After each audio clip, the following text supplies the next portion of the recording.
performance.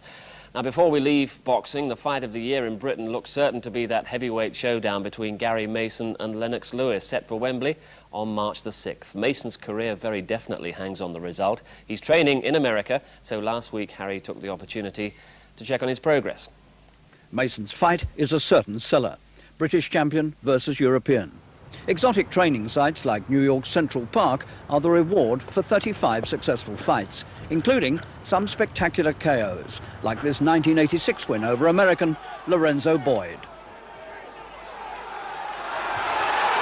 He's now in the big pool, one of the world's top 10 heavyweights, but he's also been a familiar figure at Hell Farms to keep his weight under control.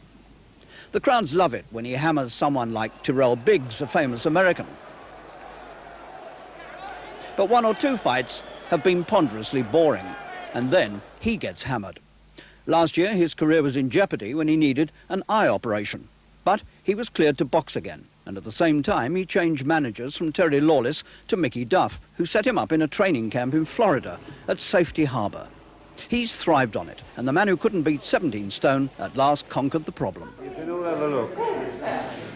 16 stone, 12 pound. That's the first time in over 5 years.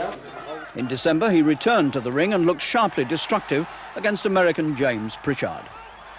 He was now ready for Lennox Lewis. Last week, he turned up in New York for the Terry Norris-Sugar Ray Leonard fight.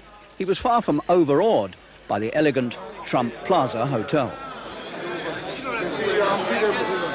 I know you're a high roller. You don't have to put it on the back of your jacket. How you doing?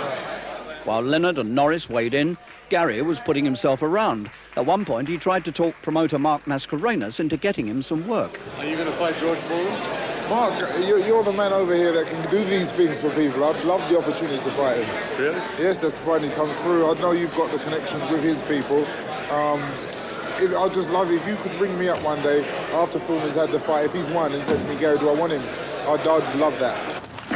Mason grew up with Frank Bruno on the same South London streets and then found himself overshadowed by Frank when they were together in the Lawless camp.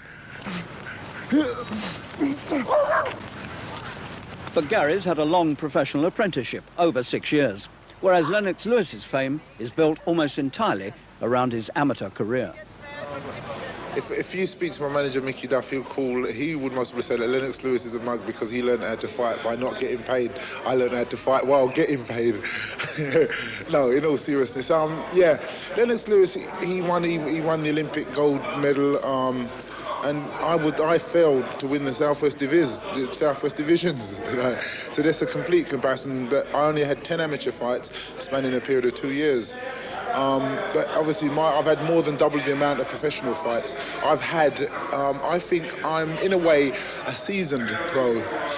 In my own mind, I still have yet to fight, say, somebody in the world top 5 who's a real sort of like somebody that I know and everybody else knows that can definitely beat me.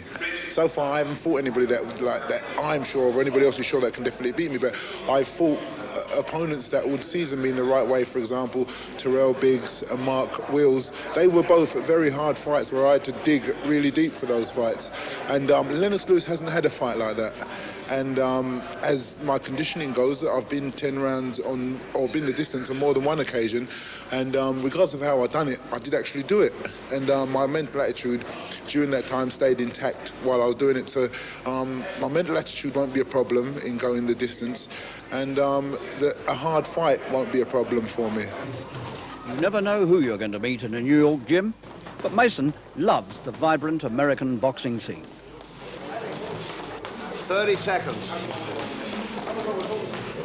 The routine is I skip for 30 minutes and I go through all my sit-ups and calisthenics, as the Americans would call it, and other stuff, and then I actually box afterwards. And then when I finish boxing, we go for a run on the treadmill, for a speed run, and that's after doing various things that are similar early in the morning. So I'm working in a reverse pattern, but obviously it's doing me the world of good. I'm the heavyweight boxing champion of Great Britain. My name's Gary Mason. Yeah. Look now, look straight in front of you. Look straight in front of you. Can you see it? He thrives on his newfound international fame, and his sense of humour makes light of past worries. You see, I'm the sort of person, I've got a lot of luck. It just so happened that when I turned pro with a manager who had a good existing heavyweight who went on to become great. And then I happened to have an eye injury at a time when my career should have taken off. And I happened to be having a major fight at this particular time in a depression. So, as I said, I've got a lot of luck, but it's all bad. Last Saturday in Madison Square Garden, he cashed in on his fame with a spell as a TV commentator. I think he enjoyed that too. Lennox Lewis is also unbeaten as a pro after winning Olympic gold in Seoul. He's training on America's West Coast. Next week, we'll put the spotlight on him. Time! A lot of people have misjudged Lennox Lewis by his performances today. It's going to be a hard fight for me. I believe I give Lennox Lewis a lot of respect. Obviously, being an Olympian, you've got to give that person respect, and being unbeaten, you've got to give him respect.